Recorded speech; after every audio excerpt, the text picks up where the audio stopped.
Hi, Andrea Anderson from Your Marketing Machines. Today we're going to be talking about number 3 of the 7 critical success factors of marketing. And today is actually going to be talking about the average dollar amount per sale. What does that mean? Essentially, and I'm going to use a hypothetical here, let's say you have 100 customers who come through your door on a monthly basis. And let's say that the average spend is somewhere between $20 and $200. Essentially though, when you sit down and you calculate that out, there'll be an average dollar that the average customer will spend with you on a regular basis.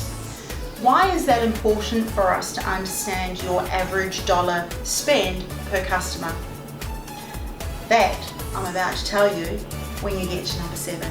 So here's what I want you to do. Go through your figures, have a look at how many customers you're actually coming through the door. What has been the total spend, and divide the number. It really is that simple.